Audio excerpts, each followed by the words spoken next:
Selamat sore, dokter. Selamat sore, Eh, Bu untuk Kera. untuk melanjutkan webinar kita pada hari Kamis sore, berhubung masih banyak pertanyaan dari orang tua yang belum terjawab, jadi kita jawab pada kesempatan kali ini. Nah, ini ada pertanyaan dari orang tua, dokter, mengenai berbagai jenis penyakit yang pernah dialami oleh anak, misalnya seperti talasemia, pneumonia, asma, batuk atau flu ringan. Itu bagaimana, dokter? Apakah boleh divaksin? Ya, ya terima kasih pertanyaan Bu Kera. Ya, sebenarnya terkait dengan penyakit-penyakit tersebut, selama mereka tidak lagi menjalani pengobatan yang menekan sistem imun, misalnya kemoterapi, radioterapi, atau penggunaan steroid berkepanjangan, atau selama penyakit, bukan atau, dan selama penyakitnya tidak lagi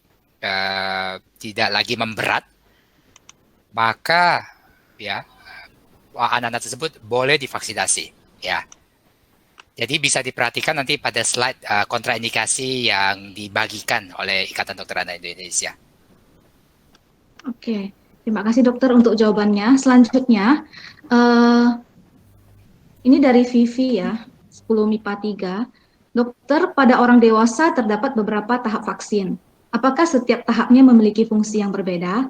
Dan apakah hanya orang tua saja yang memiliki tahapan seperti itu? Bagaimana dengan vaksinasi COVID untuk anak-anak? Berapa tahap yang akan diikuti? Ya, jika saya mengerti pertanyaannya Vivi atau Bu Vivi, maksudnya berapa kali pemberian dia?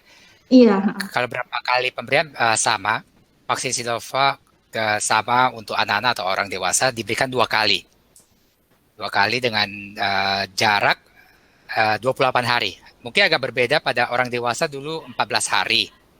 Namun diperpanjang jadi 28 hari. Nah, jadi sekarang 28 hari dipakai untuk orang dewasa, lanjut usia, dan anak-anak. Berarti sama ya dokter antara Sama, anak-anak dan orang tua, orang betul, dewasa gitu ya. betul, sama. Oke, selanjutnya pertanyaannya, dokter, vaksin COVID-19 ini merupakan virus corona yang sudah dilemahkan dan virus ini tentu selalu bertarung dengan sel darah putih kita. Apakah imun kita tiba-tiba melemah? Bukankah sama saja kita seperti mengidap COVID-19? Ya, pertanyaan yang bagus dan perlu dijelaskan. Terutama untuk vaksin Sinovac, ya, yang diberikan, itu bukan virus yang dilemahkan, tapi virus yang dimatikan. Ada perbedaannya di sini ya. Dimatikan atau istilah lainnya dinonaktifkan, artinya virusnya udah tidak mampu berkembang lagi. Kalau Hmm. dilemahkan, memang masih memiliki potensi untuk berkembang lagi. Ya, jadi di situ perbedaan, walaupun kesannya cuma satu kata, namun itu perbedaan yang sangat signifikan.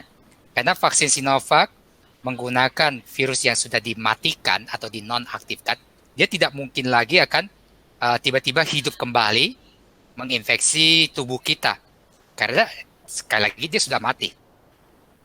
Ya, makanya dia tidak seperti yang saya utarakan tadi, vaksin ini, ya, vaksin COVID yang ada di pasaran saat ini tidak akan menularkan penyakit, namun akan memberikan keuntungan, yaitu membangkitkan sistem kekebalan tubuh kita terhadap virus SARS-CoV-2 ini. Oke, berarti eh, kalau kita menerima vaksin yang berupa virus yang dinonaktifkan, tidak berarti kita serta-merta langsung kena virus COVID-nya gitu, dokter ya? Oke, Betul, beda sekali. Vaksin Sinovac bukan menularkan virus hidup dari SARS-CoV-2, ya. Sekali lagi virus mati yang dipakai. oke, itu pertanyaan dari Ibu Lucy, semoga menjawab. Selanjutnya pertanyaan dari Ibu Susi, dokter apakah boleh divaksin pada saat anak mengalami menstruasi? Ya, pertanyaan yang sering ditanyakan sekarang. Untungnya untuk vaksin Sinovac tidak ada masalah, ya. Hmm. Pemberian vaksin Sinovac pada anak-anak perempuan yang sedang datang bulan tidak memberikan gangguan pada masa menstruasi dia. Ya, ini agak berbeda dengan vaksin AstraZeneca. Ya, jadi syukurnya vaksin Sinovac yang saat ini dipergunakan untuk anak-anak. Oke. Eh, Berarti untuk Sinovac nggak masalah ya dokter ya kalau sedang menstruasi ya. Tidak Oke, masalah. oke. Selanjutnya dari orang tua murid, dokter,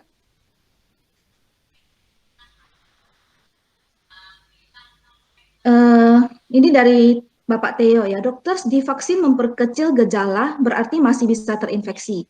Sudah ada jaminankah bahwa setelah divaksin tidak akan menerima gejala serius atau berat bahkan kematian? Ya, pertanyaan bagus dari Bapak Bapak Teo. Theo. Sekali lagi, vaksin COVID yang diciptakan tujuan utamanya adalah untuk meringankan gejala penyakit. Jadi menghindari gejala berat atau sampai kematian. Jadi itu tujuan utama. Tujuan keduanya adalah untuk mencegah munculnya kasus baru. Nah, memang vaksin Sinovac kurang begitu efektif dalam mencegah munculnya kasus baru. Ya, berdasarkan data-data yang ada. Namun dia bisa mengurangi keparahan penyakit. Ya, seberapa efektif? Sejauh ini dilaporkan dari beberapa negara tingkat efektivitasnya itu sekitar 85 sampai 90%, tergantung populasi yang diteliti. Ya, di Chili dilaporkan sekitar 83 sampai 86%. Di Indonesia beberapa bulan yang lalu dilaporkan sekitar 95 sampai 97%. Mampu mencegah, mampu meringankan gejala penyakit COVID. Ya, jadi kalau kita rata-ratakan, anggap sekitar 85 sampai 90% dapat meringankan gejala penyakit COVID.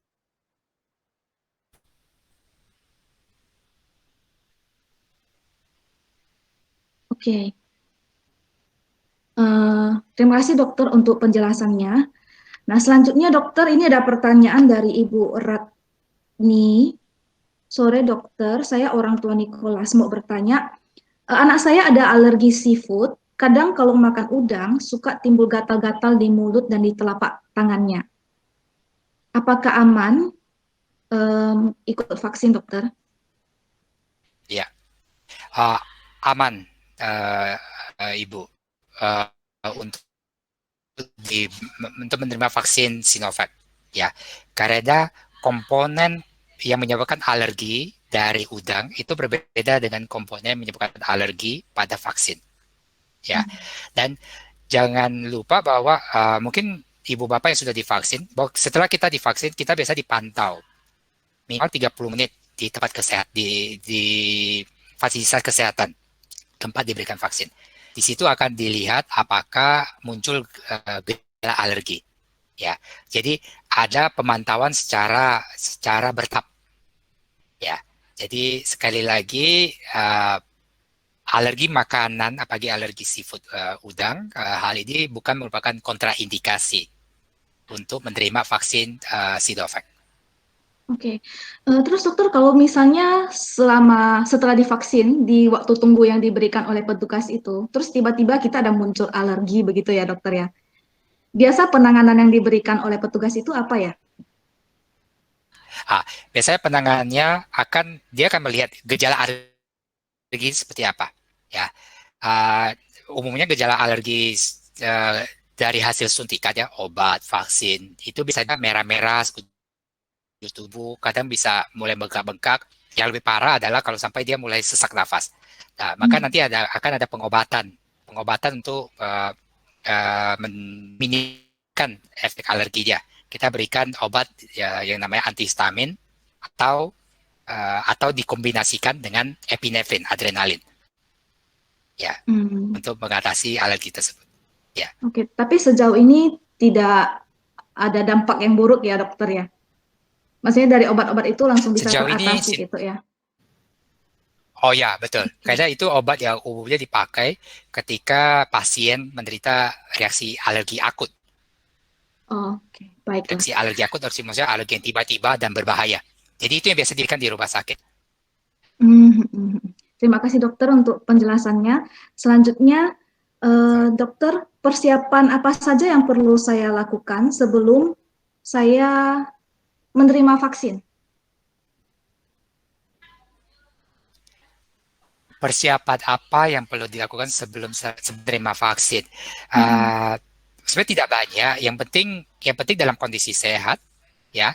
Kondisi sehat, tidak ada penyakit yang kontraindikasi dari pemberian vaksin Novavax, sama uh, tidak lagi demam ya. Itu aja.